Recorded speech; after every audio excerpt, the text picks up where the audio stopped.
Hola, hoy vamos a hablar de María Montessori y de su método. Bueno, María Montessori nació en una familia de clase media en una población italiana llamada Chiaravalle, en Ancona. Ella era una niña juguetona, era una niña inquieta, no era la que sacara las mejores notas. Sin embargo, a medida que fue creciendo, se fue interesando por el estudio.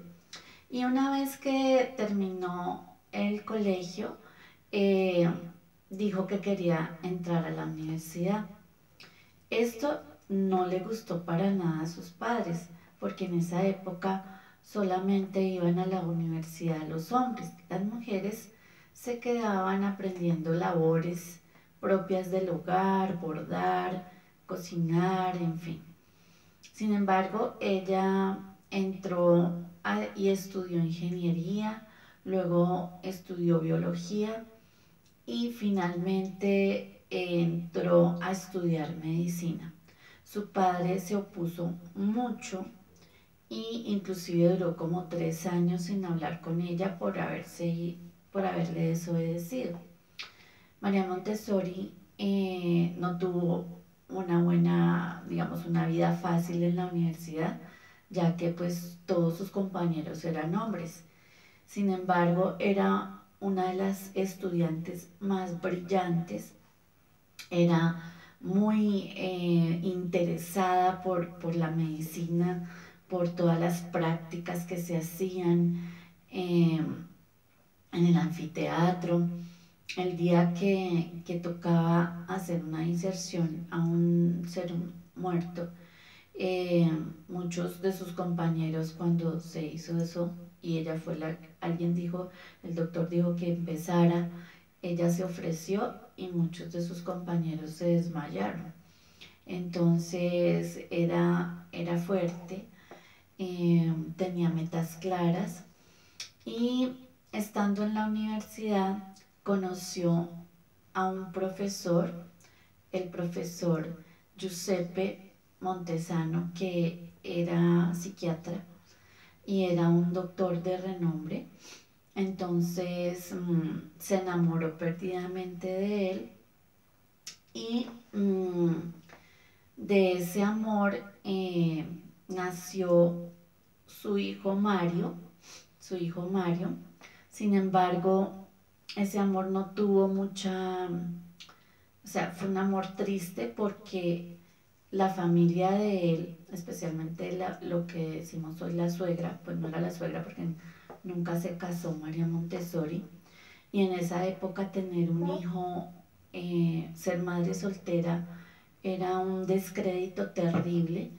Eh, entonces su niño fue criado como en colegios en donde era interno y la suegra estaba muy celosa de que María Montessori fuera tan famosa y opacara a su hijo que pues era un psiquiatra de renombre.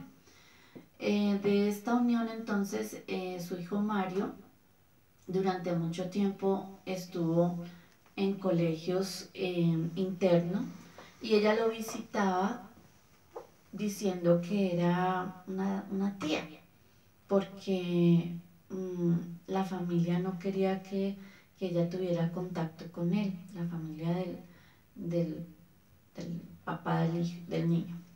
Bueno, él se entera que es su madre ya cuando él era un hombre y que no era su tía sino su mamá, y la admiraba tanto y la quería tanto que siempre la acompañó en sus giras que hizo por todo el mundo dando a conocer su método.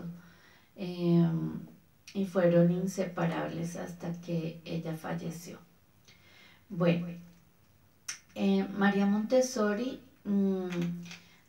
empezó a interesarse mucho por los niños que tenían problemas cognitivos, porque a ella digamos que le asignaron un hospital donde estaban los niños que tenían problemas mentales. Y estos niños en esa época pues eran también niños que eso era como tener un hijo con síndrome de Down o con retardo mental, era algo como vergonzoso en las familias, entonces muchos los ocultaban. Las casas de antes eran casas gigantes con huertos, con todo, pero allá el último cuarto era donde escondían al hijo que le llamaban el hijo bobo o el hijo, la palabra era idiota, ¿sí? Porque creían que eran niños que no tenían oportunidad de aprender. Y la mayoría o los abandonaban en instituciones o pagaban si tenían dinero para que los tuvieran allá. María Montessori llega a este hospital y en la zona de pediatría ella era una gran observadora y se puso a pensar que esos niños de pronto sí podrían aprender algo. Entonces empezó a observar que estos niños tenían bueno su visión, su audición, su tacto, su olfato, su gusto, y empezó a pensar que de pronto utilizando todo ese potencial que tiene el ser humano de percibir a través de los sentidos, de pronto podía aprender algo. Entonces a esos niños generalmente los tenían como dopados, los vestían, los asoleaban, los sacaban, los dormían o los amarraban, porque ustedes saben que los niños que tienen síndrome de Down tienen mucha fuerza, son corpulentos. Y, y pues la enseñanza en esa época, lo poco que lograban era como pegándoles, como gritándolos para que hagan las cosas. Entonces María Montessori piensa que eso no debe ser así y empieza a bajarles la dosis y a mantenerlos más despiertos y empieza a hacer materiales que tengan texturas, que tengan sonidos, que tengan eh, gusto, ¿sí? A usar el gusto, el olfato, todo esto. Y luego se fue inventando más cosas, entonces viajó a París y viajó a Londres a hablar y a estudiar con personas que trabajaran con estos niños y reforzó sus ideas, y entonces a su regreso a Italia ella le dan a dirigir un asilo de niños, ¿sí? Eh, Sus papás siempre habían, digamos que, pensado que estudiara para ser maestra, que era lo único que se les permitía a las mujeres estudiar.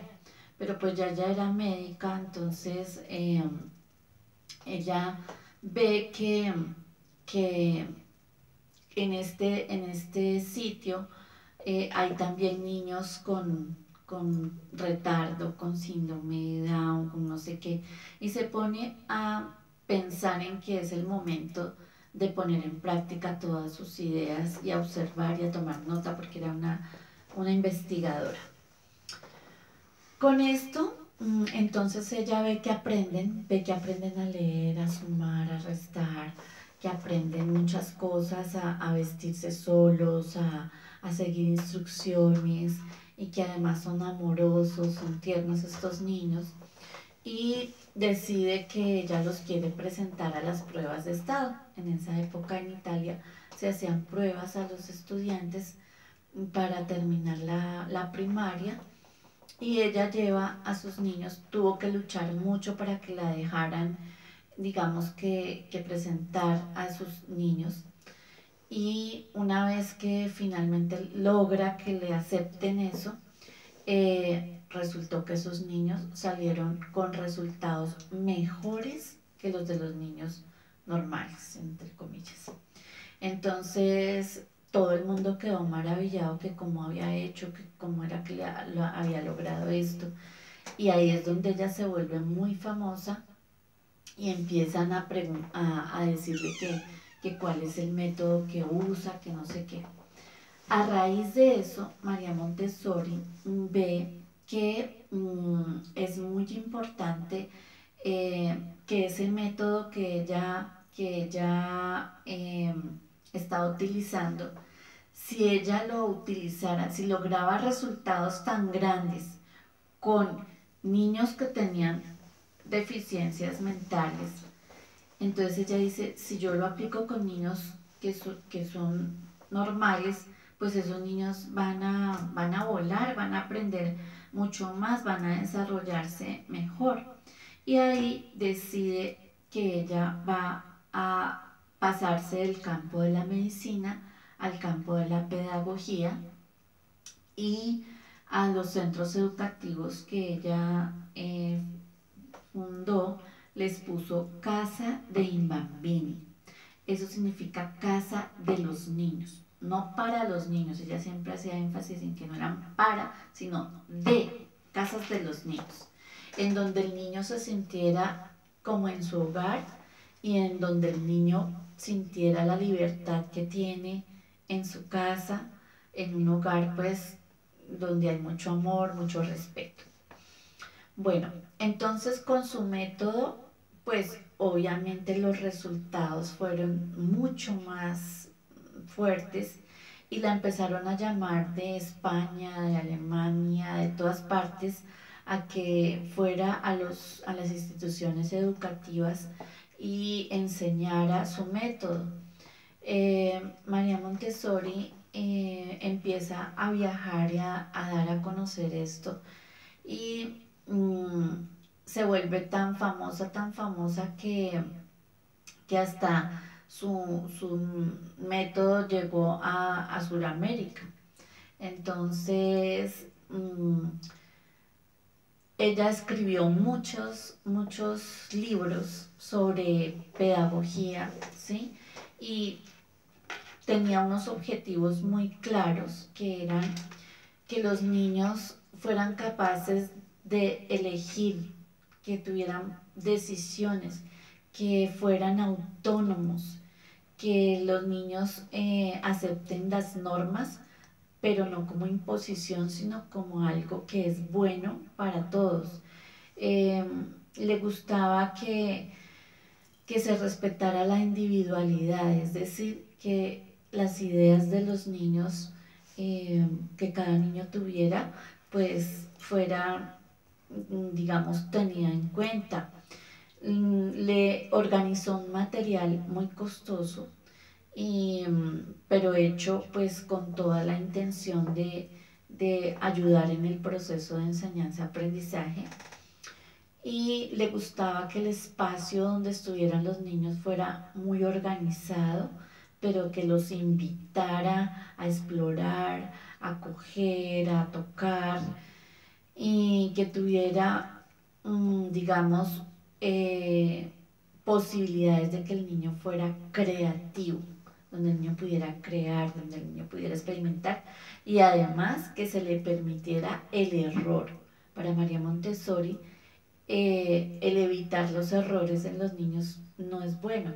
Es importante que el niño se equivoque y él mismo busque por qué no da o por qué no me resulta, qué es lo que pasa y él mismo llegue a corregir eso que no le salía bien. Entonces, con esos objetivos, entonces ella tiene un método que lo fundamentó en cinco aspectos. El primero lo llamó puerocentrismo, quiere decir que toda la educación debe estar centrada en los niños, en sus intereses, en mirar cómo desarrollarle su potencial desde todo aspecto. Y en este puerocentrismo ella decía que el amor del adulto debe descender a los niños y sentir como niño, pensar como niño y desde ahí subirlo al conocimiento. En Libertad y Represión, que es el segundo fundamento, ella nos habla de que los niños no deben ser, digamos, cohibidos, no tener una disciplina coercitiva, de amenaza, de si no hace esto le va a pasar esto otro, de unas normas que sean, digamos, que existan las normas, pero que el niño entienda por qué son importantes y que en medio de eso al niño se le, digamos, se le permita expresar si esto es de su agrado o no, si le gusta, si no le gusta, proporcionarle actividades que él pueda elegir, yo quiero hacer esto, yo lo quiero hacer así, yo lo quiero hacer de otra manera, que lo que él aprenda lo pueda comunicar a su manera, digamos, en lo profundo de su ser, a lo que él le gusta, ¿sí? Entonces eso era lo de libertad y represión. El otro fundamento lo llamó defectos de los educadores.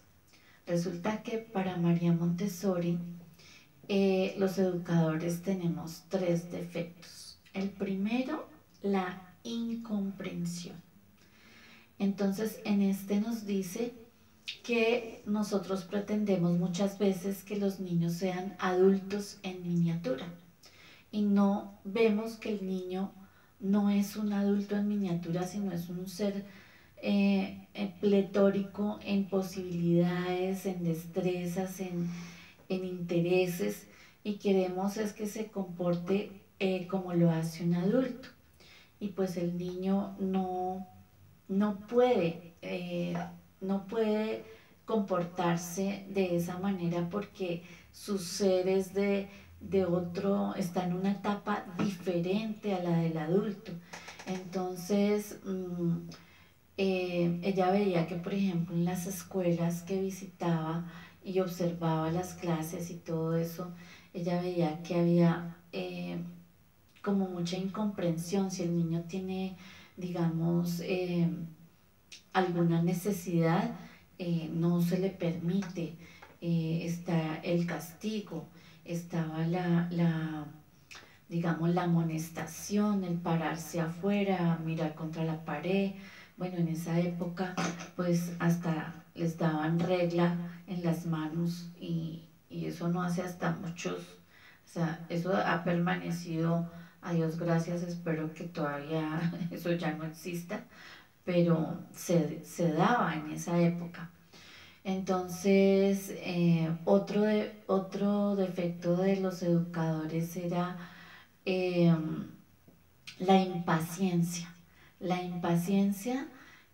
por el ritmo lento y la impaciencia también por el ritmo muy rápido. Y eso tristemente permanece, porque yo también lo he visto. Entonces el docente se impacienta con los niños que se demoran en copiar, que se demoran en escribir, que se demoran, que su proceso va en otro ritmo, y también se impacienta con los que son muy rápidos. Entonces el niño que, profe, ya acabé, profe, ya terminé, profe, ¿qué más hago? ¿Qué más hago? Entonces la profesora, pues siéntese, pues espérese, pues todavía, o vaya, o le pasa otra hoja, ah, ya acabó, entonces haga esta. Entonces el niño pues tiene una desmotivación ahí. Y el que se demora, muchas veces el docente tiene la culpa del rechazo que algunos niños tienen frente a esos chiquitos. Y entonces alguna vez entré yo a un aula y decían, ella es la lenteja. Y yo, ¿la lenteja? Sí, es que se demora tanto. Ella nunca, y ella me miraba con sus ojitos así como que se quería que la tierra la tragara. Y, y yo decía, pero por favor, ¿cómo un docente admite algo así? Que le digan que es el lento, o la lenteja, o la tortuga. Entonces, ese tipo de cosas pues son defectos que tristemente todavía persisten. Y otro defecto que ella nos encontraba era la sugestionabilidad. Entonces el adulto a veces sugestiona al niño de cosas que le pueden pasar, o eso le pasa por no hacer caso. Si ve, siga así y verá lo que le va a pasar. Ese tipo de cosas para María Montessori no eran positivas y yo creo que hoy en día para nadie. Entonces, en su centro educativo no existía ese tipo de sanciones, ni ese tipo de amenazas, ni esa incomprensión de que por qué este está tan demorado en trabajar y este tan rápido. En ningún momento eso era, digamos, ella decía que los niños pequeños aprenden de los niños más grandes y que muchos niños son mejores maestros que el docente, es decir, que él de pronto con una explicación del compañerito o viendo cómo hace, aprende más que de pronto lo que el docente le puede decir. Bueno, y otro fundamento es el movimiento. A los niños se les impide moverse, quietos, sentados, pongan atención y pasan horas y horas sentados cuando el niño necesita moverse, necesita trepar, saltar, correr. Las actividades deben ser ricas en movimiento y no permanecer sentados por horas.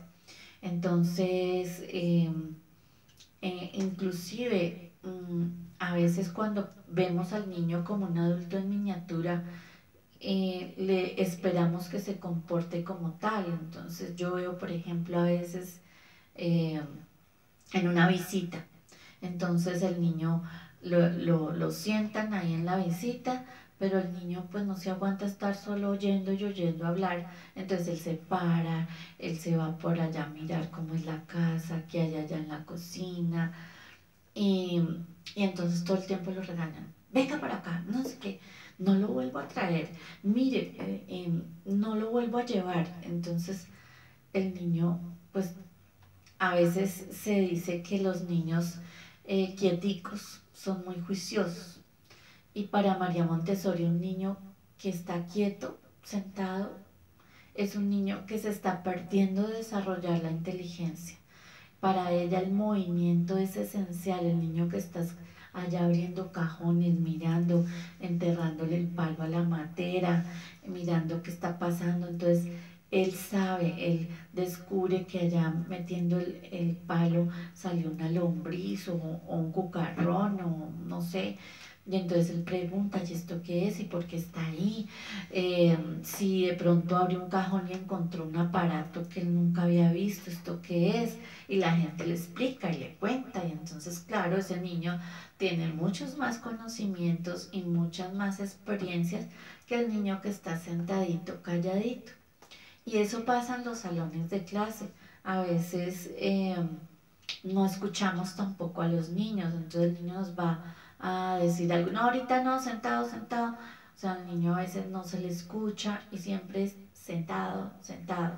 Entonces, en el método Montessori hay momentos para, bueno, para trabajar, para sentarse y eso, pero no es toda la mañana ni toda una hora completa. Entonces las actividades son aquellas que al niño le interesan tanto, tanto que se le pasa el tiempo y puede estar horas feliz trabajando con algún material que tiene una intención pedagógica, porque el material de María Montessori siempre buscaba que el niño llegara a un aprendizaje. Y el último fundamento es el amor. Y ella ve el amor del niño por un ser superior.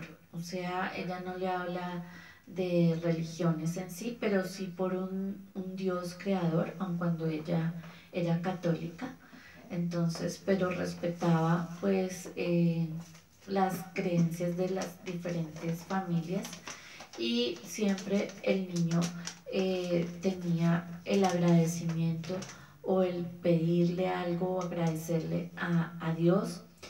Tenía el amor del niño por las cosas, enseñarle al niño a que las cosas no son para destrozarlas, para dañarlas, eh, que él debe respetar porque las cosas son para todos, el amor por la naturaleza. Entonces María Montessori les enseña a amar la naturaleza. Ella tiene huertas en sus centros educativos, eh, donde los niños cultivan eh, verduras, hortalizas y algunas frutas, y cada niño tiene como su parcelita, su sitio de sus planticas, y de esa huerta ayudaba para que los niños compartieran y hasta llevaran a su casa. El amor del niño por los compañeros, entonces la convivencia, la sana convivencia eh, era esencial en la vida de los niños de las casas de bambini. Y el amor del niño por el adulto. El amor del niño por el adulto es interesado, y eso lo pueden ver de pronto los papás que son separados. El niño va donde el sol que más le alumbre, o donde los abuelitos que lo malcrían. Entonces el niño, había que enseñarle al niño a amar a su mamá, a su papá, a sus abuelos, a todos, independientemente de lo que le puedan dar o conceder. Eh, y obviamente el amor del adulto hacia los niños, el respeto hacia los niños, el respeto por sus diferentes etapas, por sus intereses.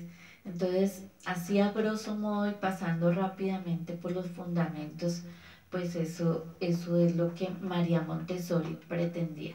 Aquí tengo unos modelos de huertas al estilo Montessori, y ella dividió su material en tres partes. Un material que lo llamó de la vida práctica, un material que lo llamó del desarrollo sensoperceptivo, y un material del desarrollo cognitivo. Entonces, en el desarrollo de la vida práctica, en sus instituciones estaba todas las dependencias de la casa, pero al tamaño de los niños.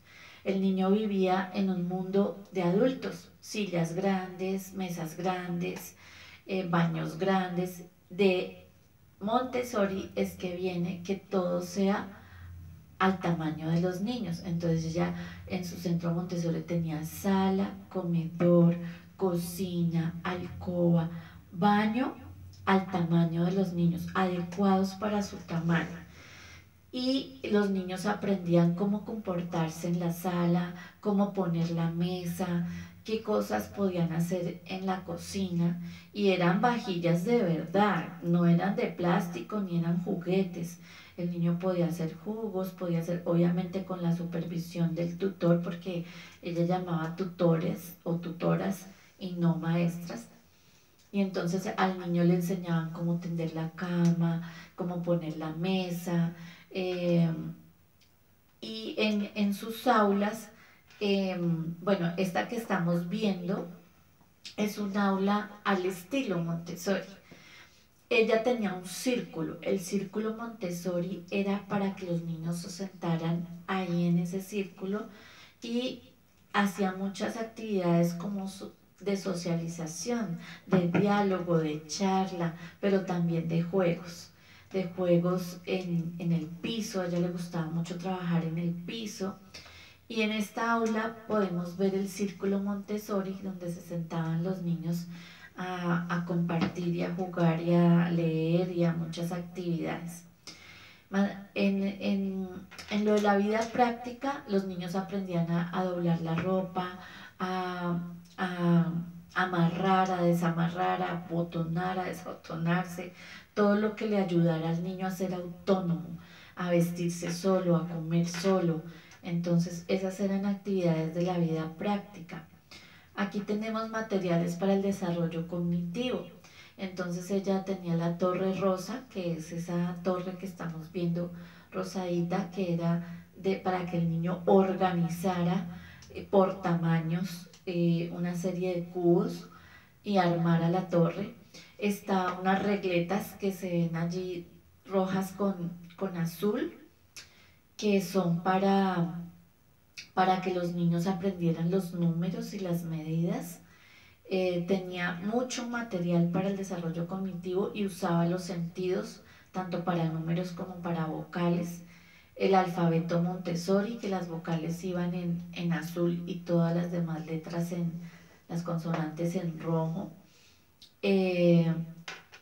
Los niños aprendían a leer y a escribir tocando la textura, siguiendo el contorno de la letra con sus dedos, con sus manos. Entonces tenía mucho material grande para que él aprendiera cómo se hacía la I y el puntico, cómo se hacía cada letra. Él iba y tocaba y sentía si era áspera, si era lisa. Entonces, toda la parte sensorial. Estos materiales que vemos son al estilo Montessori. Entonces ella desarrollaba la visión, tenía mucho material para el desarrollo visual, mucho material para el desarrollo táctil, para el desarrollo olfativo y gustativo. Eso lo vamos a ver en el siguiente video, en donde yo les muestro cómo hacer el material Montessori y cómo utilizando materiales que tenemos en el entorno de una manera pues más digamos de reciclaje, pero que funcionan igual que el material de María Montessori.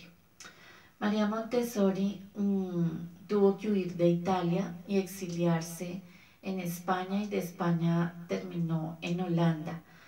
Mussolini, que era el que mandaba en Italia, quería que le enseñara a los niños como el amor por la guerra, y ella pues no, ella era pacifista, entonces le tocó ir de Italia. Luego cuando estaba en España también vino la guerra, entonces ella se fue a Holanda y en Holanda murió a los 81 años y siempre estuvo lúcida y rodeada de niños como lo vemos en la foto. Entonces nos dejó grandes enseñanzas que hoy en día son valiosas, tiene muchos libros. Está la película de la vida de María Montessori, creo que son en dos partes porque son 2 horas cada parte, pero bueno, ahí se muestra todo su romance y todo lo que ella vivió, más no se muestra mucho de la parte pedagógica, pero es bonita e interesante para quienes la quieran ver. Bueno, entonces en nuestro siguiente video ya les voy a ir mostrando todo el material para el desarrollo sensorial, cómo se utiliza con los niños y la importancia de contar con este material. Bueno, espero que en este video hayan aprendido algo del método Montessori. Nos vemos. Chao.